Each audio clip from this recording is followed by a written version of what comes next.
താലിബാൻ ഭരണകൂടം അഫ്ഗാനിസ്ഥാനിൽ വന്നതിന് ശേഷം ഇന്ത്യയും താലിബാനും തമ്മിലുള്ള ബന്ധം ശക്തമാവുകയാണ്. ഇപ്പോ ഇന്ത്യക്ക് വേണ്ടി പാകിസ്ഥാൻ തന്നെ അടിച്ചൊതുക്കാൻ ഞങ്ങൾ തയ്യാറാണ് എന്ന് പറഞ്ഞുകൊണ്ടാണ് താലിബാൻ രംഗത്തെത്തുന്നത്. താലിബാന്റെ ഈ ഒരു സ്നേഹത്തെ അല്ലെങ്കിൽ ഈ ഒരു സമീപനത്തെ എങ്ങനെയാണ് നമ്മൾ കാണേണ്ടത്? ഏതാണ്ട് 10-20 വർഷത്തോളം ഇന്ത്യയും അഫ്ഗാൻ ഭരണകൂടവും തമ്മിൽ നല്ല ബന്ധമായിരുന്നു. ഇന്ത്യയുമായിട്ട് നല്ല ബന്ധം പുലർത്തുന്നു. ഇന്ത്യയിലെ ജനങ്ങൾക്ക് ഇഷ്ടമാണ്. തിരിച്ച് നമുക്കും അവരെ ഇഷ്ടമാണ്. പക്ഷേ അഫ്ഗാൻ എന്ന് പറയുന്നത് ആത്യന്തികമായി ഒരു തീവ്രവാദ നിലപാടുള്ള രാജ്യം തന്നെയാണ്, മുസ്ലിം രാജ്യമാണ്.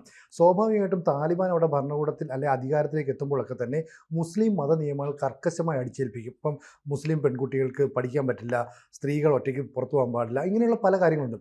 പക്ഷേ അന്താരാഷ്ട്ര തലത്തിൽ നയതന്ത്രപരമായ നിലപാടെടുക്കുമ്പോൾ ചിലത് നമ്മൾ കണ്ടില്ല കേട്ടില്ല എന്നൊക്കെ വെക്കേണ്ടി വരും. ഇപ്പോൾ ഇന്ത്യക്ക് അനുകൂലമായ നിലപാടുമായിട്ട് താലിബാൻ വന്നു തുടങ്ങിയിട്ട് കുറച്ചായി. അതായത് 2021 ഓഗസ്റ്റ് മാസത്തിലാണ് നിലവിൽ അഫ്ഗാൻ്റെ ഭരണം ഈ താലിബാൻ ഏറ്റെടുക്കുന്നത്. അങ്ങനെ വന്നതിന് ശേഷം ഇന്ത്യയുമായിട്ട് കുറച്ച് ബന്ധം കൂടുതൽ വരുന്നു. ഇതിൻ്റെ കാരണം താലിബാനിൽ സാമ്പത്തികമായ ഒരുപാട് പ്രതിസന്ധിയുണ്ട്.